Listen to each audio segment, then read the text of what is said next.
Assalamualaikum warahmatullahi wabarakatuh. Saudaraku yang dirahmati Allah, Bapak Ibu yang dimuliakan Allah, saya doakan Bapak Ibu semuanya yang mendengar audio ini, Allah berikan kemuliaan, kejayaan, ketinggian, kekayaan, keberkahan, kesehatan, kebahagiaan di dunia dan akhirat. Tentunya semakin dekat dengan impian kita, lebih dekat dan realita dalam kehidupan kita.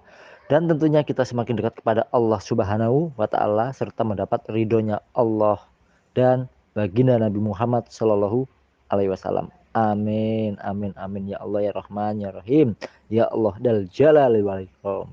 Ya Allah dal jalali wal ikram. Ya Allah dal jalali wal ikram.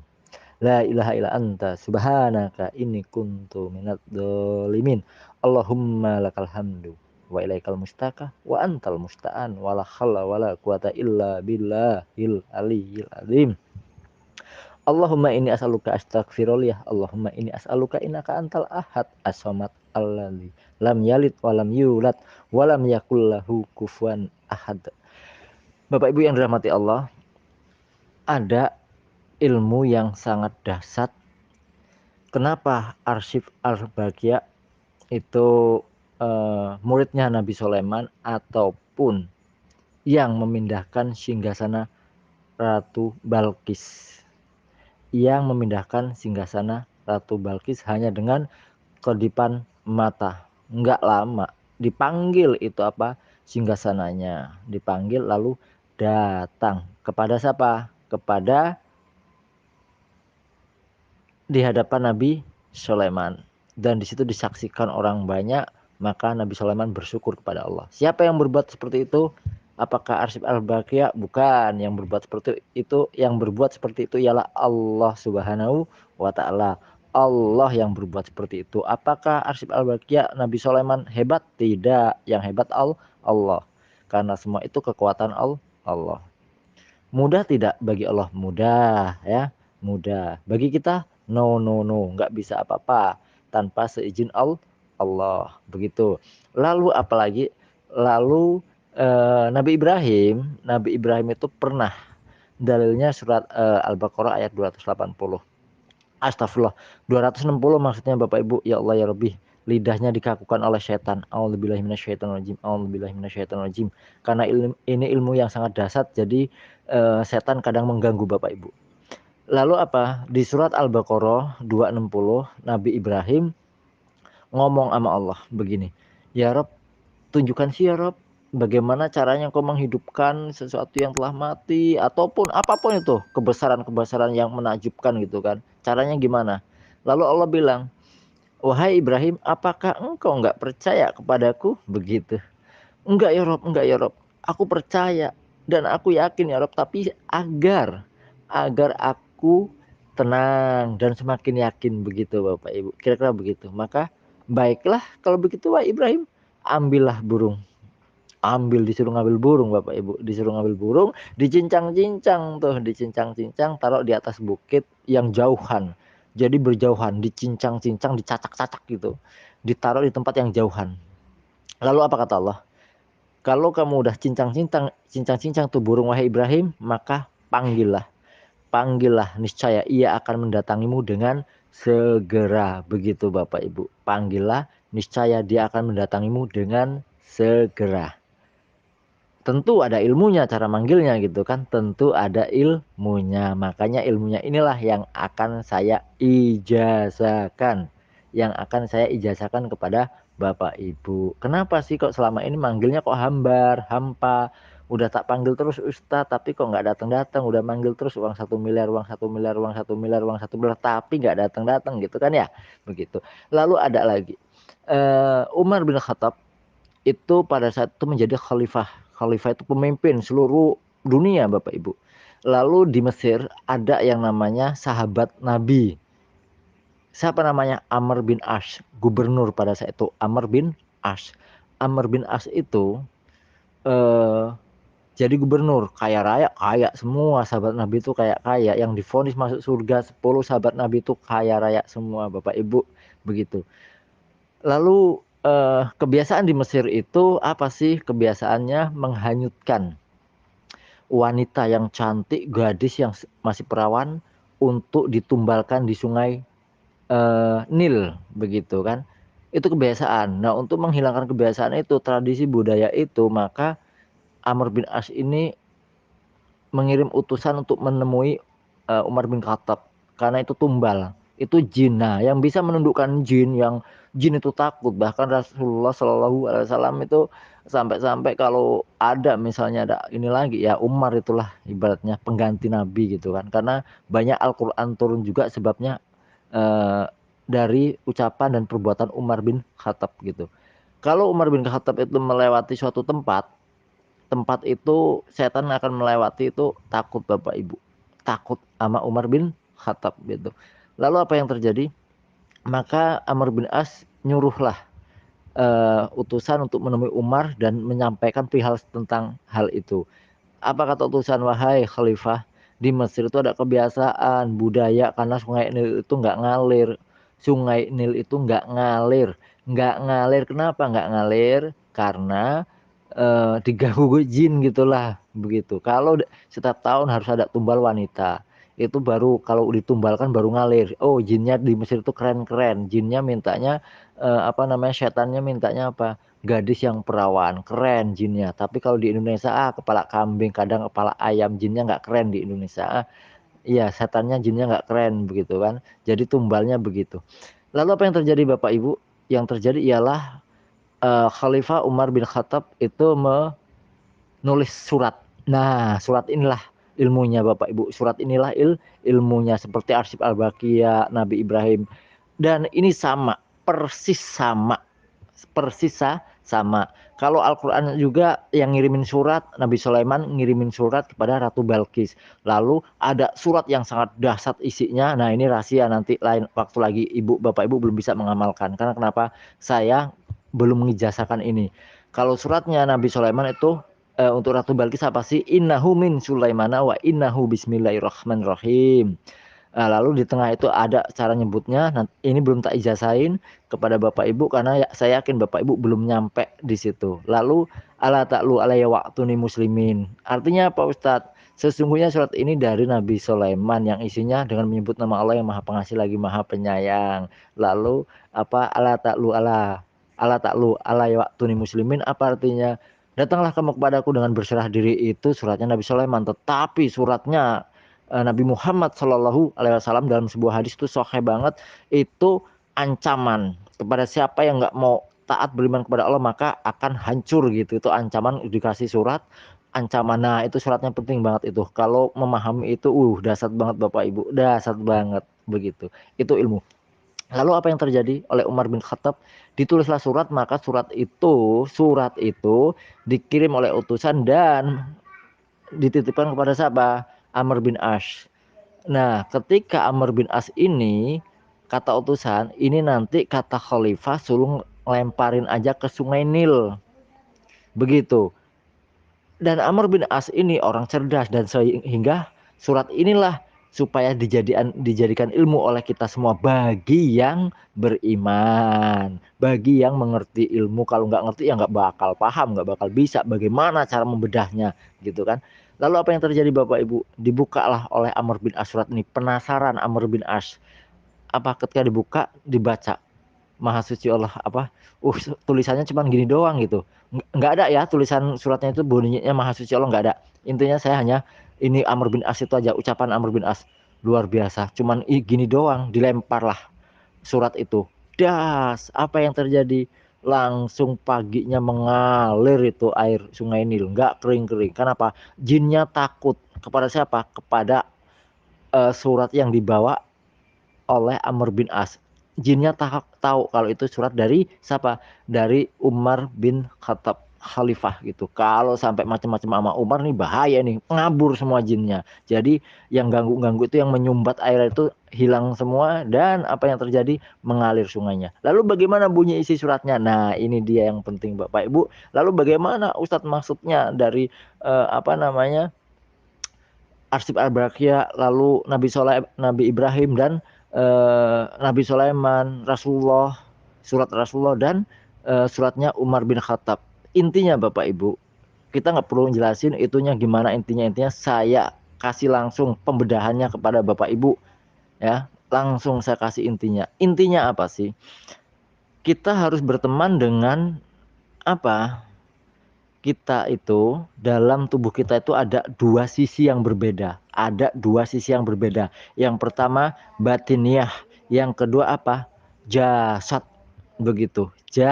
Jasad. Batiniah itu apa sih? Ruh, jiwa, ya. Lalu apalagi nafsu, apalagi pikiran itu yang tak terlihat itu namanya batiniah. Bagaimana Bapak Ibu bisa melihat sesuatu itu kalau hatinya dikunci gitu. Lalu sahabat kita itu siapa Ustadz? Kendalikanlah apa pikiran Bapak Ibu, nafsu Bapak Ibu, jiwa Bapak Ibu, ruh Bapak Ibu, jasad. Nolkan ini jasad ya. Jasad, pikiran, lalu apalagi nafsu, jiwa itu lepasin. Lepasin. Bagaimana cara ngelepasinnya Ustadz? Bagaimana cara melepaskannya?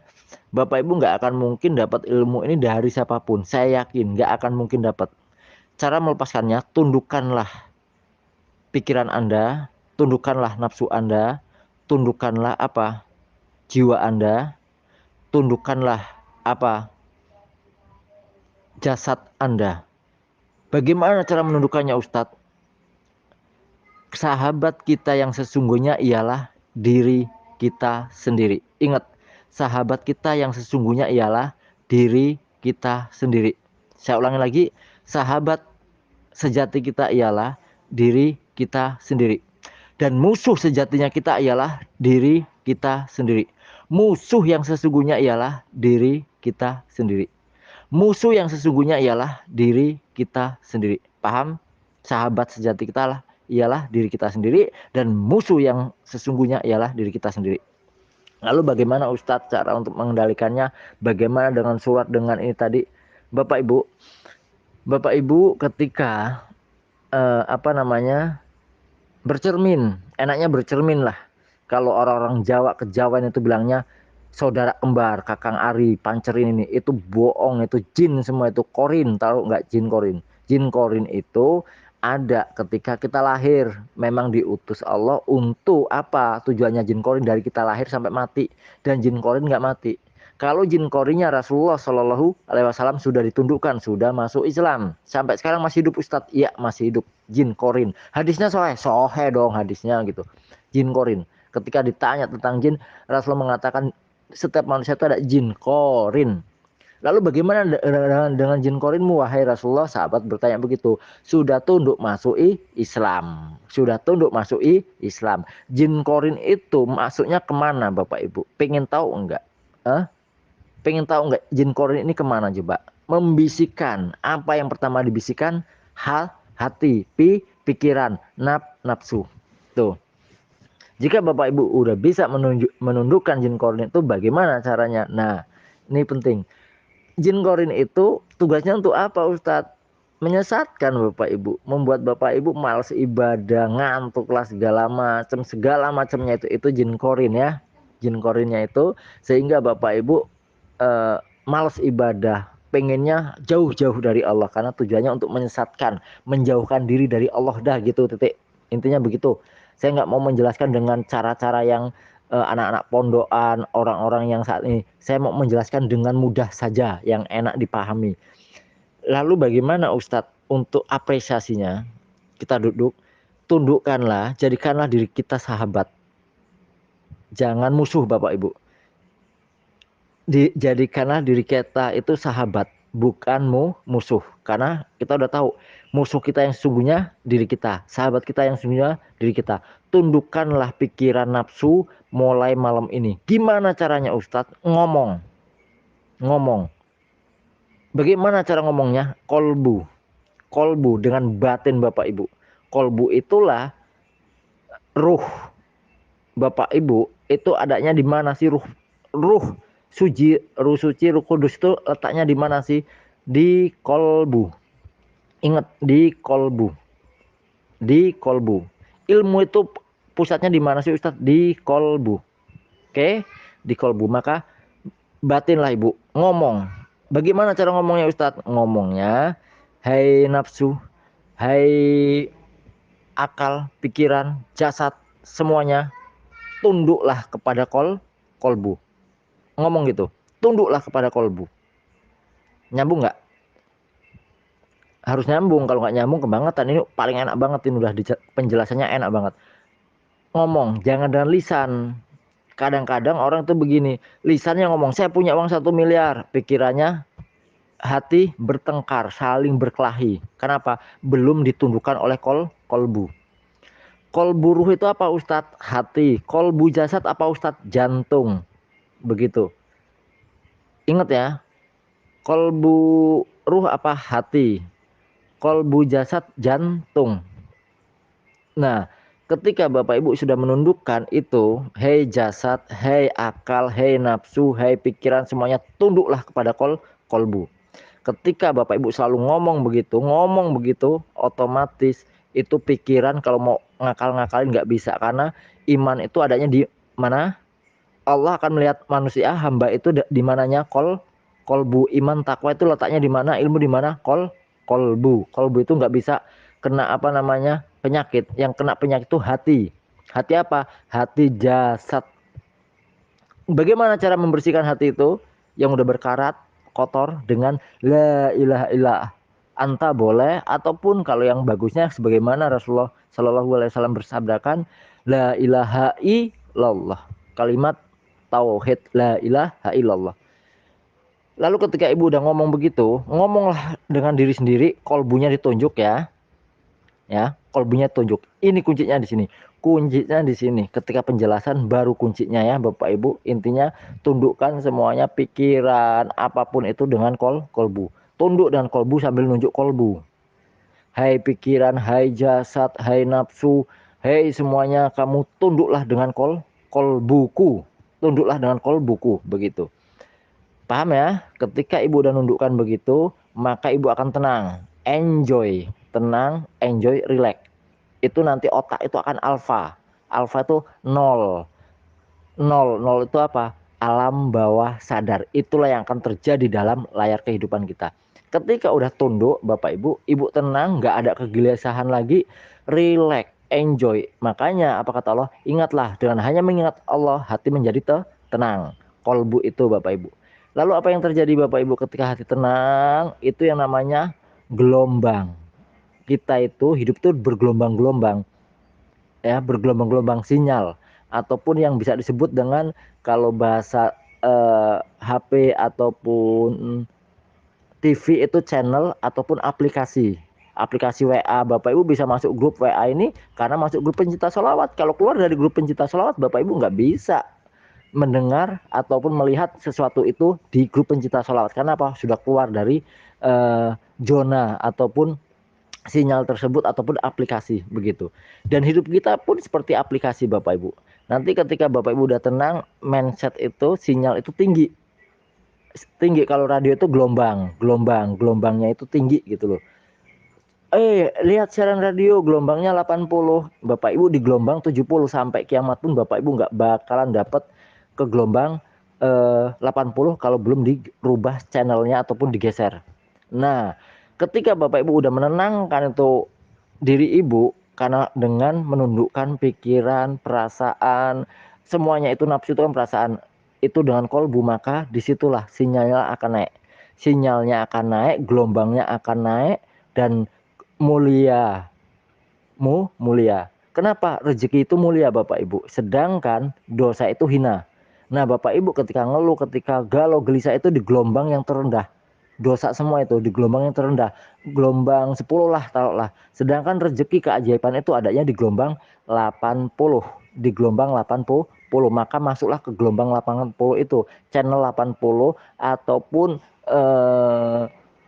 ruangan 80 begitu. Ketika ibu udah mengatakan, hei hati, apa hei nafsu, hei pikiran, hei jasad, semuanya tunduk kepada kolbu, maka otomatis teng sinyal itu akan naik. Nah, ketika naik itu Bapak Ibu, Ibu tenang. Ketika Bapak Ibu tenang, nah inilah ilmunya yang penting. tenangkan pikiran, enjoy, relax, maka katakan kepada diri Bapak Ibu ya, ngomong dengan diri sendiri. Lisan ini ngomong dengan hati. Bagaimana caranya?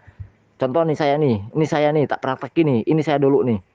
Karena saya udah diajarin oleh Habibana Novel Al-Arius dan Ustadz Nasrullah tentang apa namanya, dalam tubuh kita itu ada, waduh banyak banget, ada ion, ada atom, molekul segala macam, pikiran segala macam. Tapi yang intinya udah energi gitu aja lah, energi. Yang terkecil energi. Lalu apa? Kamu ngomong gini dulu sebelum kamu menarik itu apa namanya, energi. Uang itu energi Bapak Ibu, uang energi, mobil energi, kebahagiaan semuanya itu energi. Kebahagiaan, kekayaan itu energi. Sebelum menarik itu semua, itu seperti HP Bapak Ibu. HP Anda udah penuh, HP Anda udah penuh. Penuhnya di mana? Sampah-sampahnya itu, sampah-sampah itu bukan di kolbu Bapak Ibu. Sampah-sampahnya itu ada di pikiran, di nafsu, di dosa, ya, di semua. Bapak Ibu itu ketika mau menarik itu nggak akan bisa. Mau menarik energi yang positif tuh nggak akan bisa, karena kenapa? Gelombangnya masih 10. Maka naikkan gelombangnya itu. Naikkan gelombangnya itu ke level 80. Jangan ke 10 level. Bagaimana caranya? Tadi itu nafsu, jasad, akal, logika itu nolkan semua, hilangkan semua, suruh tunduk kepada kolbu. Maka di situ gelombangnya nol.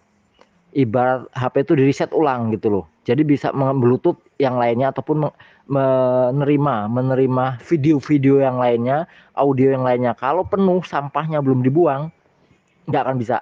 Nah, ketika Bapak Ibu udah ditundukkan itu, otomatis Bapak Ibu yakin. Kenapa? Ilmu, iman, yakin. Akalnya udah hilang, ya, akalnya udah hilang, nafsunya udah hilang, pikiran-pikiran itunya udah hilang semua, perasaan itu udah hilang. Saat itulah Bapak Ibu, saat itulah apa, keyakinannya power, dan saat itulah menarik rezeki. Contoh, mobil duit 1 miliar itu bisa aja Bapak Ibu ngomong malam ini, besok datang. Kenapa? Karena Bapak Ibu udah membuang sampah-sampah yang ada di pikiran, di nafsu, di jasad itu sendiri. Paham ya? Paham ya? Nanti audionya diulang-ulang supaya paham. Lalu bagaimana caranya? Caranya ketika udah ditundukkan, ngomong pada diri sendiri, begini ngomongnya. Hei, ini saya nih dulu nih. Hei Aan Alfariji. Iya, saya Aan Alfariji. Gitu. Ngomong-ngomong, ngobrol sendiri gitu loh Bapak Ibu. Ngomong dengan kolbu. Karena kolbu itu udah menundukkan nafsu, udah menundukkan akal, sudah menundukkan jasad kita. Makanya tunjuk kolbunya. Hei kamu Aan Alfariji, jawab. Iya, saya Aan Alfariji. Apakah benar kamu orang yang kaya raya itu? Iya, sayalah orang yang kaya raya itu. Apakah benar kamu orang yang selalu beruntung itu? Iya, sayalah orang yang selalu beruntung itu. Apakah benar kamu orang yang sukses, orang yang sehat, orang yang sudah punya uang miliaran ratusan? Katakan, iya benar sayalah orangnya. Tunjuk Bapak Ibu. Ngomong dengan diri sendiri, disitulah keyakinan akan superpower. Itulah yang disebut dengan tenaga dalam yang sesungguhnya. Tenaga dalam itu apa sih? Yang ada di kolbu, di ruh itu sendiri. Maka apa yang terjadi Bapak Ibu?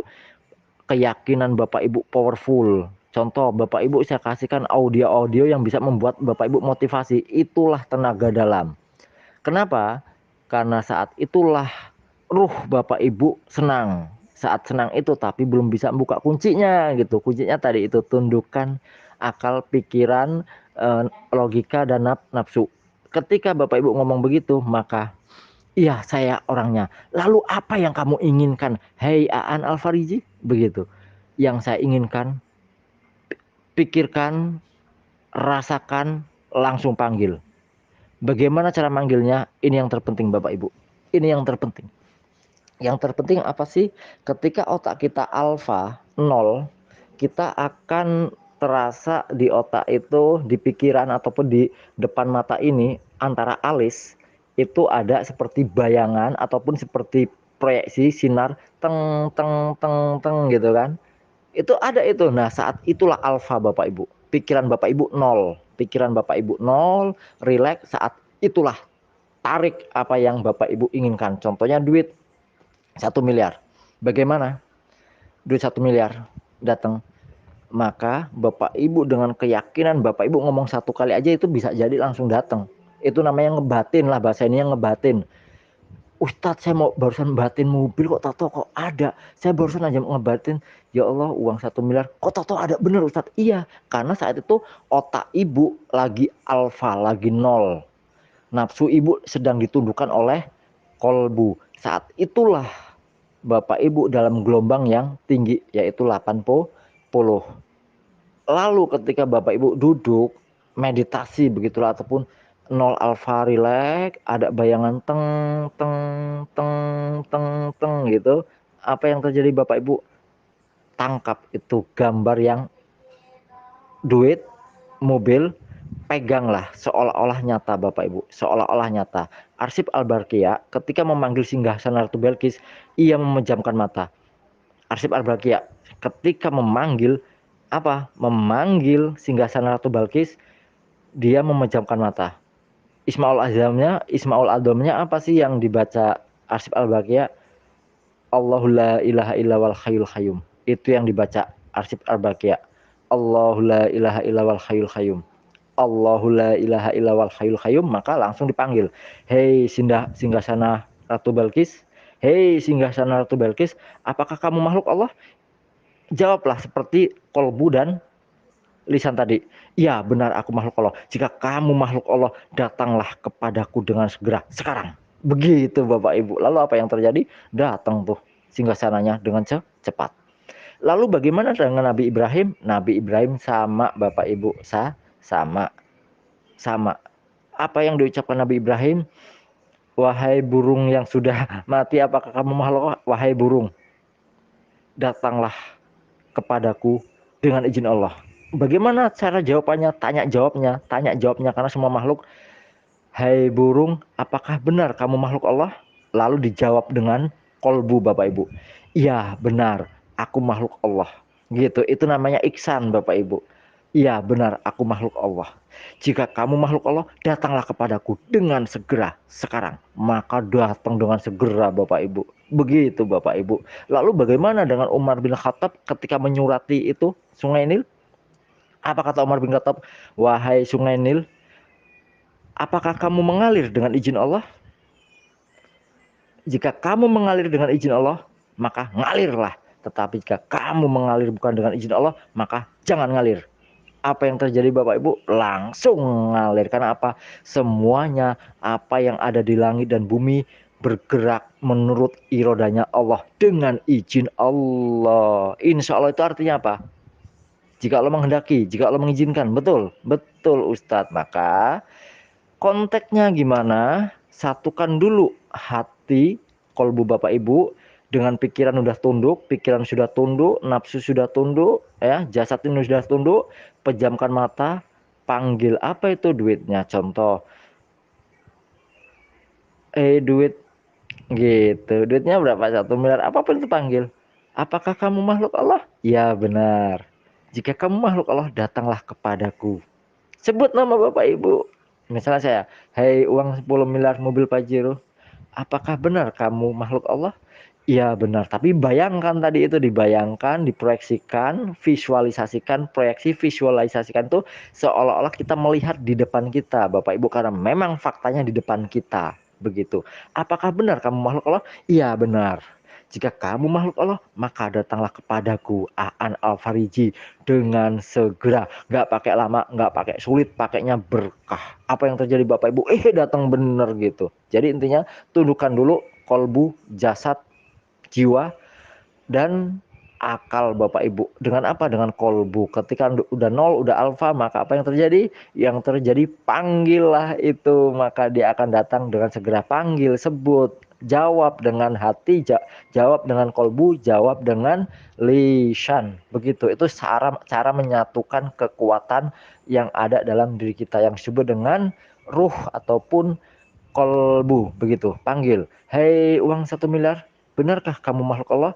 Seolah-olah nyata Bapak Ibu. Namanya visualisasi, namanya proyeksi, itu pasti seperti nyata. Dalilnya kan ihsan. Dalilnya ihsan itu diajak ngomong, karena hakikatnya semua makhluk itu bisa ngomong kalau sudah belajar ma'rifatullah, ihsan. Jadi ketika itu lakukanlah, panggil, "Hai uang 1 miliar, apakah benar kamu makhluk Allah?" "Iya benar, aku makhluk Allah." "Jika kamu makhluk Allah, datanglah kepadaku dengan segera."